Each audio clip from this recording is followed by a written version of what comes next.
I'm Scott Van Pelt. Busy program on the way. Chet Holmgren joins the show after the Thunder survive in the Garden. Plus, the Hornets continue what is something of an historic run. Another big win, this one in Boston. And every day feels like it's a busy day in the NFL. No offseason. Rams go all in with the Super Bowl and their building in SoFi in 2027. We begin with the game of the night from the NBA.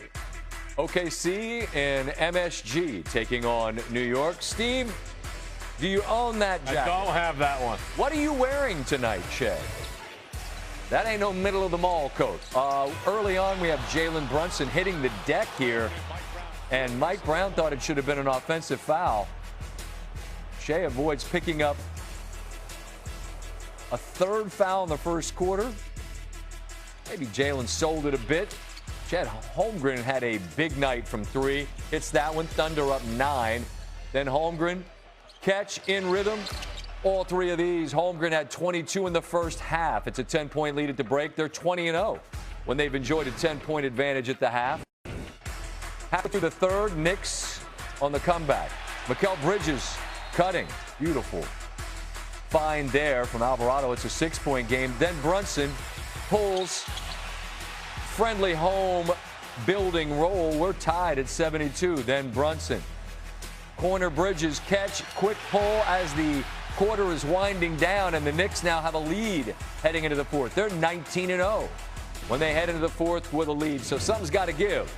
The halftime stat and the Knicks stat after three. Kenrich Williams pushes the Thunder out in front by 3. Then it's Holmgren again. Little baseline pull-up, easy money. He's got 28. OKC leads by 6. Shea creates space. He buries one. The lead's now 7. Under a minute to go in the game. We've seen the Knicks do this time and time again. Brunson spins. Got to have it. Now you play defense. Can you get a stop?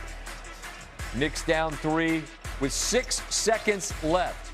Brunson gets enough of a look that's maybe going to go. No. Off the back rim, they're going to get one more clean look. It's OG Anunoby. No.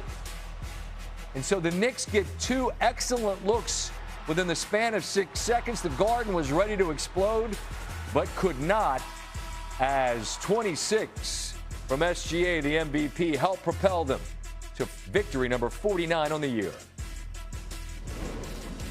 Pleasure to be joined on the program once again by Chet Holmgren. The Thunder get a 3-point victory. Chet, you had a big night. I'll get to it, but you're standing right under the bucket. What's it like when you got to dodge not 1, but 2 pretty good looks from 3 from good shooters that could have tied it up?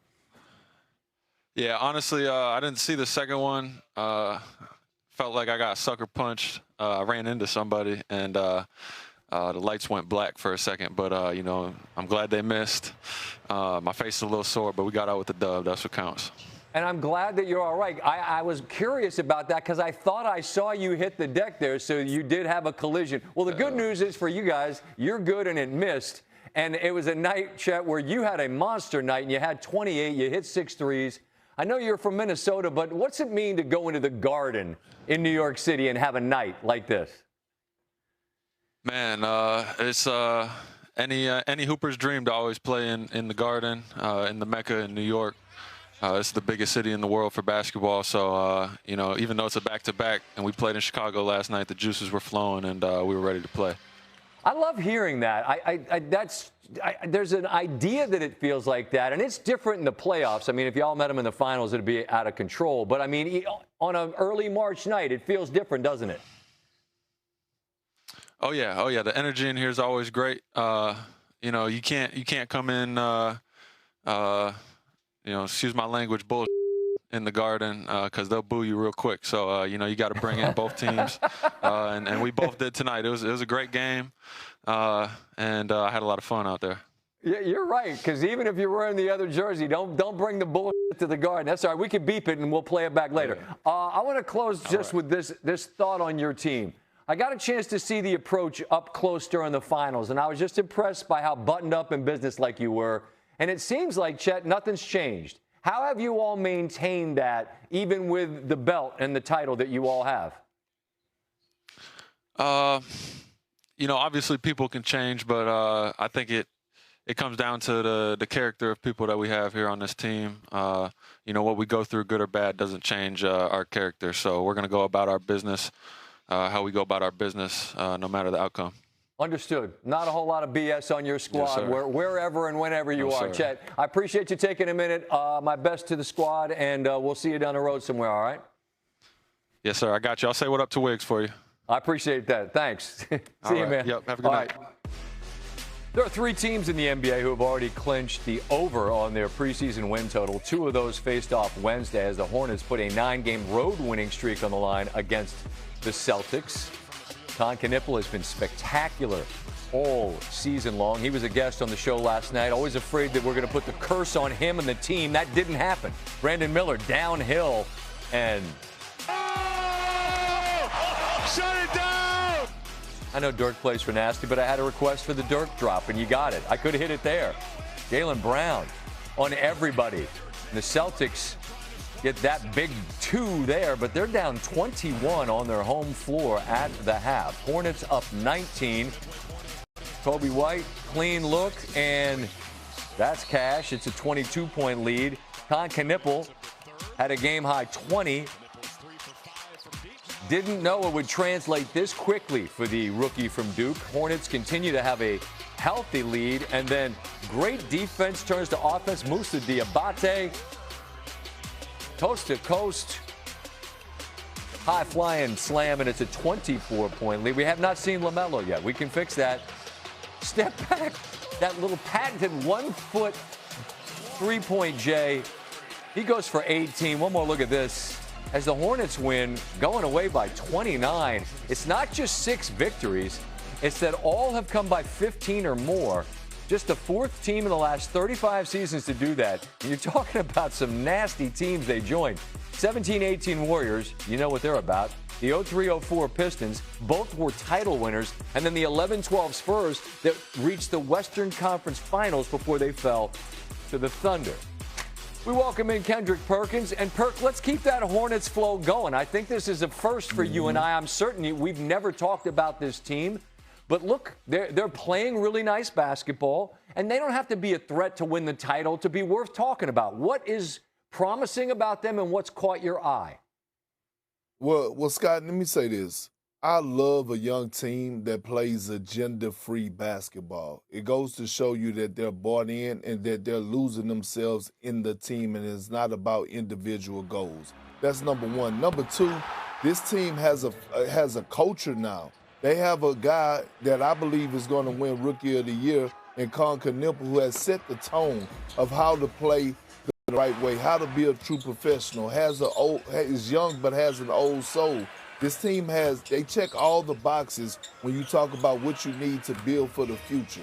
They have athleticism, they have a center, they have point guard play, and they're well coached, they're well disciplined, and they're going to make the playoffs this year. They're going to make the playoffs this year, and they're going to make a lot of noise.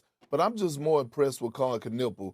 I never thought I'd be sitting up here saying that we're witnessing a guy that's having a better rookie season for his three-point shooting than the all-time great shooting in Steph Curry. Yeah, it's been remarkable. And he was a guest with us last night, and he's very unimpressed with himself, which I think is refreshing. He's just about the business, and so is this team. Now, it's clear that you're impressed. But you know this because you've lived it. When you get to the postseason, it's different because you're going to see the same team for a series. How do you feel like they're equipped for that series that you're saying they're going to get because they're going to make it?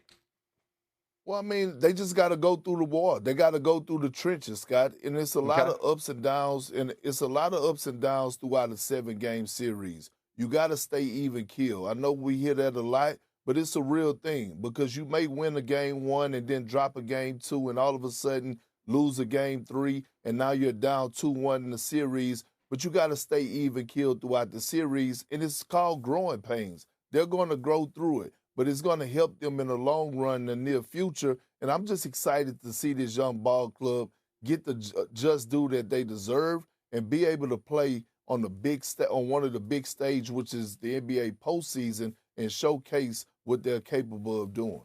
All right, we had Chet Holmgren with us just a moment ago. And Perk, when this guy was at Gonzaga coming out, I mean, he's a top 3 pick for a reason. He gets injured, and he was a significant piece of a title-winning team. But I feel like he kind of gets lost in terms of the accolades that perhaps he's due. You're nodding your head. How significant is he to that team? Scott, he is the most important player on the Oklahoma City Thunder. Yes, SGA is the best player, but in order for them to go and repeat to bring another championship back to Oklahoma, it's going to be done because of Chet Holmgren. He's already up for one of the top candidates, in my opinion, for Defensive Player of the Year, but he's been popular over the last month when you talk about his offensive production. Tonight, he was powerful. I want to see more of this from Chet Holmgren because we don't know when is J-Dub going to return dealing with that hamstring injury, right? And so they need Chet Holmgren to step up offensively and be that 3-level scorer that we know he's capable of doing. This was his first game since January the 20th of having 20-plus points. And his ceiling is too high for him not to go out on a night-to-night basis and be above that 20-point range. They're going to need him to be more assertive and more aggressive throughout this season and throughout the rest of this season and the postseason in order for them to accomplish their goal. That's interesting. I feel like it's a selfless team, but as a real quick final thought, it sounds like what you're asking him to be is a bit more selfish because it actually benefits the team. Am I right? Absolutely. And look, Scott, let me say this. It's about, it's all about matchups, right? Well, of course. They're going to play series where he doesn't have to score 20-plus points.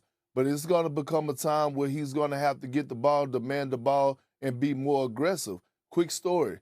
Kevin Garnett, we played the Cleveland Cavaliers in 2009, 2010 in the second round, I believe it was. Doc Rivers came into the locker room before the series started. He said, look, Kev, I know you love to run the offense through Ray and Paul, but in order for us to win this series, you're going to have to get 20 to 25 touches on the low block. We did that, and we won the series. That's the type of player that I could see in Chet Holmgren and the type of effect that he could have. Great story, great perspective. As always, Perk, appreciate your time. Stay well until next time, my friend.